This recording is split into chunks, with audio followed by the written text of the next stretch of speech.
Kakajette Jeneraalii waraana Ameerikaa buufata Jabuutii waraana Itoophiyaa wal qabatee humni waraana Ameerikaa Jabuutii jiru deebii kennuuf qophii jechuu BBCtti Muusaa Hordofeetti beekaa Toomaa dabalata qaba.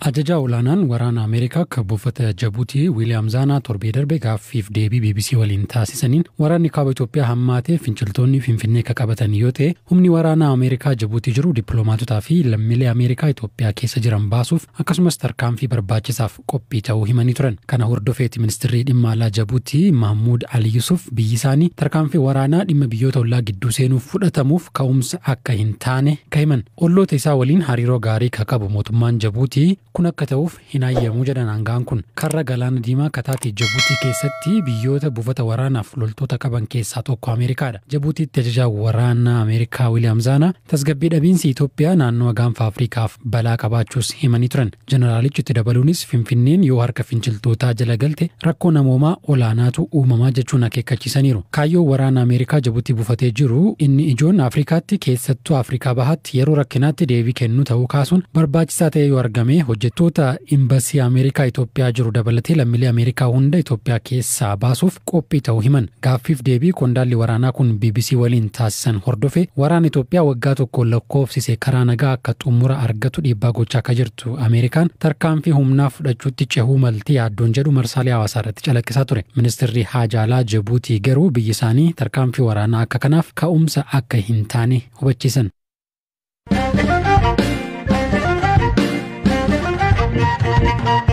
Labsii yeroo muddamaa sadarkaa biyyattii mootummaa federaalaa baasbuur godhachuun qajeelfama sochii namaa fi konkolaataa isaatiin daangessu baasuu isaa mootummaa naannoo Oromiyaa beeksise. Qajeelfamii haali yeroo ammaa biyyattiin keessa jirtu wal qabatee nageenyi waaraa bu'uu fi miidhaan lammiilee ga'uu hambisuu fi bahee jedhetti gaafatamaan itaana biiroo kominikeeshinii Oromiyaa obbo Gizaachoo Gabbisaa beekaa ta'umatu dubbise. Labsiin bahee saatii sochii daangessuudha. Saatii sochii daangessuu galgala haga saatii 3tti namni socho'uu hin danda'a. Konkolaataan amma saatii 2tti. Haga saatii meeqaatti kan socho'uu hin dandeenye? Hanga saatii 11 walakkaa. 2 walakkaa haga 11 walakkaatti. Kan namaa saatii hanga 11 walakkaatti. Namni saatii kaa'ame kana keessatti sakattaan daandii irratti hin jiraata. Iddoo sochiidhaan sakattaamu hin jiraata. Iddoo naabbiidhaan sakattaamu hin jiraata. Sakatta'iinsi kun walitti fufiinsaan miti kan godhamu. Guyyaas miti kan godhamu. Irra guddeessa kan godhamu halkanii garuu guyyaa iddoo muraasa iddoo barbaachisaa jedhamee amanametti kan raawwatamudha. Galgala garuu magaalota keessatti akkasumas dhaabbilee mootummaa fi hawaasaa jiran sakattaan ni taasifama. Kanaafuu amma qajeelfamni haaraan bahe kuni sochii sa'aatiin daangessuu fi sakatta'iinsuma kanuma lamaan irratti kan xiyyeeffatedha. Kana irratti kan xiyyeeffatedha. Kana keessatti garuu dirqamni lammiilee mana kireessan irra taa'ee jira. Eenyummaan namaa akka hubatamuuf kan mana kireessu dirqama beeksisuu qaba jechuudha. Nama gara mana isaatti dhufu beeksisuu qaba. Kanarra darbee immoo namni kireeffachuudhaaf itti dhaquus waan eenyummaa isaa ibsu of harkaa qabaachuu qaba. Kireeffataanis kireessaanis dirqama kana beekanii giddugaleessota uummataa kanneen akka gandaa waajjira poolisii isaan kanatti eeruu kennuudhaan akka galmaan hin taasifama. Galmaanis waraqaa akka argatan hin godhama. Hordoffiin akkasiis hin jira jechuudha. Qajeelfamni kun akka bahu sababni maayinni yaaddoon nageenyaa addaa mootummaan naannoo Oromiyaa qabu jira moo maaliif qajeelfama kana baase? Nageenyi biyyaa waarawaa akka ta'uu fi akka mirkanaa'uuf qaamni adda addaa sochii adda addaa godhu karaa lootee galtummaatiin miidhaa uummata irrattis akka hin geessifneef dabalataan qabeenya irrattis akka hin geessifneef jedhameeti kan qophaa'edha. Yaaddoo addaa kan jiru beekamaadha. Akka biyyaatti haalli jiru waliigala Oromiyaas ni ilaallata. San qofas miti haala qabatamaa naannoo Oromiyaatiinis magaalota keessattuu sochiin meeshaalee seeraan ala akkuma sana daldalli seeraan ala jireenya lammiilee irratti miidhaa geessisuu danda'u. Shirri dinagdee miidhaa geessisuu danda'u akka raawwatamneef xiyyeeffannoo addaatiin dhimma ilaalameedha. Waraana deemaa jiru kana wal qabatee namootni buqqa'anii baqatanii dhufan gara naannoo Oromiyaatti shanootti torbee darbe gabaasawwan adda addaa argaa turre. Lammata immoo sochiidhuma hidhattoonni taasisan kana wajjin keessaayyuu isaan warri hidhatan kuni naannoo Finfinneetti marsaa jirra magaalaa akka laga xaafuu kana fa'aa keessa socho'aa jirra waan jedhu fa'aa kana hin dhageenya gama isaanii waan ta'eef kan akka yaaddootti ni ilaala mootummaan naannoo Oromiyaa. Inni kun kallattii naannoo Oromiyaatti utuu dhufin naannoo Oromiyaan alattis qaamni kamuu waan ittiin socho'u eenyummaa isaa kan ibsu qabachuun sababa socho'uuf qabaachuun murteessaa ta'e argameera jechuudha. Haa ta'uti kan sochii humnoota namoota muraasaa tibba kana bakka bakkatti mul'atu jedhu kana dhimmoonni qulqullaa jiran jiru. Mootummaan yaaddoo gama dhufanii Finfinnee marsanii naannawa kanatti mul'ataa jiru jedhu hin qabu. Sababi isaa yaaddoo hin qabneef lammiin akka naannoo Oromiyaatti tibbana socho'aa jiru. Eessattuu diinni akka bira darbee magaalaa to'achuu miti yaaluu hin dandeenye qabatamaadhaan agarsiiseera. San qofa miti raayyaan ittisa biyyaa qaamoleen nageenyaa mootummaa naannichaa akkasumas milishaan gandaadha sadarkaan jiran iddoo jiranitti tarkaanfii qabatamaa fudhachaa jiru. Lootee galtuun hin jirtu jechuu miti kun immoo magaalota keessatti lootee galtoota balaawwan geessisuuf ergama juntaa fudhatanii socho'anis ta'ee mataa isaatti ofiisaa juntaan iddoo itti qabamu hin jira jechuudha. Qajeelfama haaraa kanaan qaamoleen nageenyaa milishaan warreen sakkattiinsa kana raawwatanii namoota nagaarratti namoota jiruuf jireenya idilee isaanii gaggeessan irratti sarbama adda addaa kan geessisne of eeggannoon godhamu maalidha? Qajeelfama kana da'oo godhachuu. Baay'ee gaaffii gaariidha. Qajeelfamichuma keessatti qaamni seeraa ulaagaan inni guutuu qabutu taa'ee jira. Qaamni kamuu sababa gahaa hin taaneen karaa seera qabeessa hin taaneen maqaa hordoffii kanaatiin yookaan labsii yeroo hatattamaa kanaatiin miidhaa geessisu qaama seeraas ta'ee jechuudha. Seera duratti itti gaafatamummaa kan hordofsiisu taa'eera jechuudha labsii kana keessatti. Akkaataa labsii kanaatti namni heeruu gahaa hin taaneef qabatamaa hin taaneen nama qabee ofiisaatti seera duratti gaafatamaa waan ta'uuf hordoffiin gama sanaan taasifamu hin jira jechuudha. Sana qofa miti caasaa sadarkaan jiru hunda yaada uummataa hin fudhatama. Deeggarsi uummataas hin gaafatama. Inni kun hin hordofama. Komaandi poostiin sadarkaadhaan dhaabatu hundinuu gamaggamaa hin deema. Hanqinoonni bakka jiranitti sirreeffamu hin taasifama.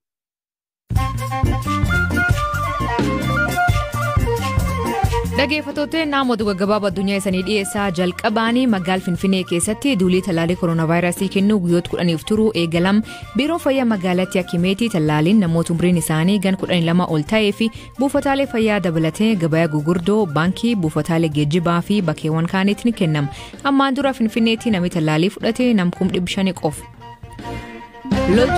Loltoonni Ugaandaa 5 waraan gamtaa Afrikaa keessa tajaajilaa jiran hagayi keessaa namoota nagaa 7 ajjeesuun himataman yakkamtoota ta'uun irratti mirkanaa'e.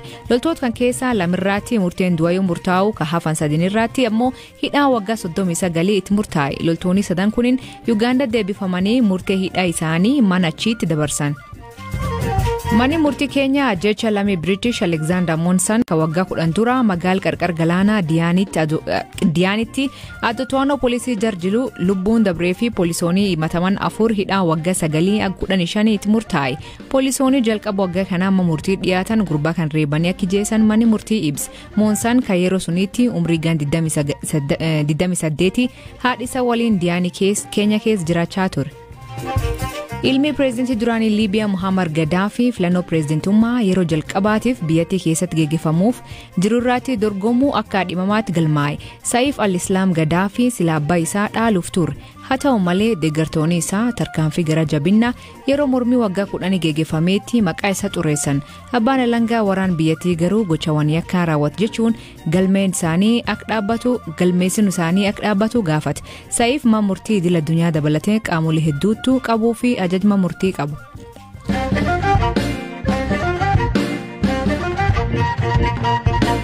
Xumurirratti torbe dabre kan heerumte falmituu mirgoota dubartootaa fi badhaafamtuu noobeelii nagaa Malaalaa Yousafzai yaaddoo waa'ee fuudhaa yookiin gaa'ela qabdu himte. Ammaan dura fuudhirratti qeeqa adda addaa dhiyeessaa akka turte Malaalaan yaaddoo qabu malee gaa'ela mormuu hin turre jetti. I was not against marriage. I had concerns about marriage and that. Duruma gaa'ela hin mormu ture garuu yaaddoo qaba ture. Yaaddoon kiyya kun shamarran guutuu addunyaa irra jiran waa'ee gaa'ela umrii malee fi humnaan heerumuu argan biratti kan hubatamudha. Gaa'ela keessatti irra caalaa aangoo kan qaban dhiirota. Shamarranii fi dubartoonni dhiirota caalaa waan gaa'elaaf jedhanii itti dhiisan hedduu qabu. Aadaawwan gaa'ela keenyaa hedduun olaantummaa warra dhiiraa fi loogii dubartootaa irratti godhamuun kan guutamedha. Kanaaf kun akka jijjiiramu gaafii kaasuu dhiibbaa gochuu qabna. Ani garuu nama waan itti amanu naaf kabaju waan argadheef carraa qabeettidha. Nama qoosaa kiyya hubatuu fi waan waliin qooddannu hedduu qabnudha. And he understands my sense of humor and we have a lot in common.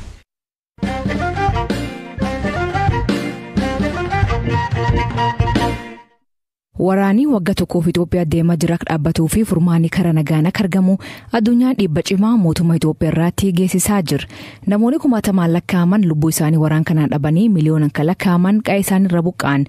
USDN kana mirgoota namooma sarban jechuun Itoophiyaa dabalatee Maaliif Ginii waliigaltee biyyoota kanaa fi carraa daldala qaraxa irra bilis ta'e kennuu addaan kutuu beeksifti. Murteen kun dinagdee duraanuu waraanni kun dadhabsiisirratti dhiibbaa hamaa qabaachuu himan.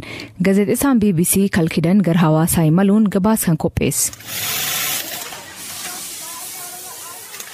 Magaalii hawaasaa akka kibbiyyatii jiru warshaalee huccuuwwan oomishuun garbi alaatti ergan hedduu of keessa qaba. Keessattuu carraa US biyyoota Saharaa gadi jajjabeessuuf uumte Africa Growth and Opportunity Act kaagoo beekamuutti fayyadamuun garbiyyatiitti guddoo ergan.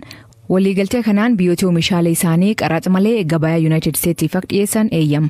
Fayyadamtoonni jalqabaan waliigaltee kanirra faayidaa argatan dhaabbata Epic Apparels kadame garee Epic jedhamanii Hong Kong irraa.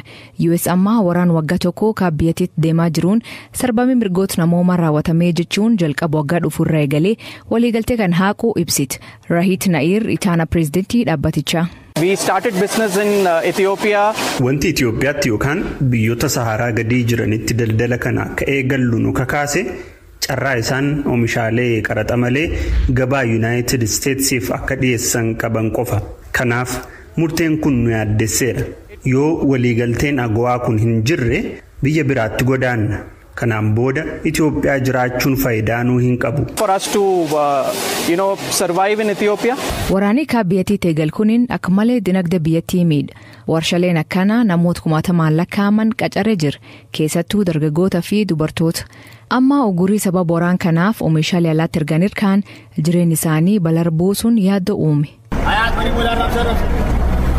Waggoota kudhanii fi Afrikaa keessa Itoophiyaan dinagdee saffisaan guddachaa jirti qabna jechuun kooraa turte. Garuu waraanni naannoo Tigraayitti eegalee gar kibbaatti babal'achuun qabeen fixee guddin dinagdee laf jala harkisa. Akkuma hawaasni idil-addunyaa ugguraan dhiibbaa Itoophiyaa harkaa jiruutti namoonni hedduun haalii aganirra maataa jechuun sodaachaa jiran. Hojjetoota 2,000 ol ka dhaabbata uffata kan keessa hojjetan xuru worq tokko haadhi ijoollee lamatuun galii asii argattuun waggaa 4f maatii isii gargaaraa turte. Warshaan kun cufamnaan filannoo biroo hin qabu. Hojii dhabee haadha mana keessa teessuun ta'a. Yeroo gariin kan of gaafadhu warshaan kun jiraachuu baannaan shamarran kanaa fi namoonni hedduun kun maal ta'uu kan jedhudha. Gara abbaa fi haadha isaaniitti yoo deebi'an malee achitti yoo deebi'an immoo ba'aa warra isaanii ta'u. Tamallisoo naaf abbaatuun maaschagar nabara. Itoophiyaan murteen daldal qaraxa irra bilisa kanaa isaan keessaa haaquu gaddisiisa ta'uu himti. US marii kana kirdeebiin laaltu gaafatti. Agawaan waggaatti $1 miliyoon dinagdee Itoophiyaaf galchee namoota 100,000 hojii uuma. Keessattuu dubartoota warshaalee huccuu keessa hojjetan. Namoonni as hojjetan hedduun waraanitti fuufaa jiru kun karaa nagaan akka furamuu fi hojii fi jireenyi isaanii akka baraaramuu abdachaa jiran. Dhaggeeffattootni sagantaan irraa ganumaa nu waliin turuu keessaniif ulfaadha isaniin jenna. Mammaasii galgala kanaa dubbii namaatti himan malee namaatti hin hidhan hiikan isa maanii koomentii keessatti nu beeksisa. Sagantaa kan qopheesse Beekaa Toomaa gam teknikaatiin Oskar Bunga keessaniif dhiyeessan asli galgalooti agborisaatti akkana nagaa waaqa kee bulaa oraa bulaa deebana hangafamaan dhan bulaa.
karena वो गलास में मरते हैं jiruu ये फिल्म वाले मरते हैं jiruu dah मगर तो लाखों यानी कि jaran karena nama yang kita sebenarnya beran anak anak mau tuh mana nyalen itu bukan yang gitu mana kada betul itu yang jadi ya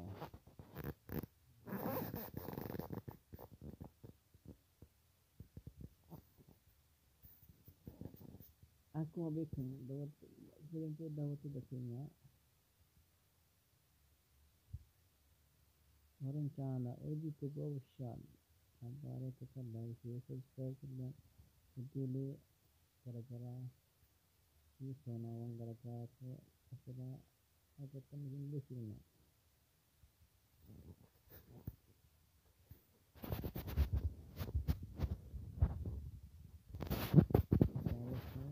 lalu orang TPLF itu apa magaala sini baca terjemah itu jadi orang keduaan bisa dilalah jira ada sehingga Injifaannoon seenu mana orang itu mana baranumaa karena itu bisa dikerjakan asma langsung dalam kerjaan sini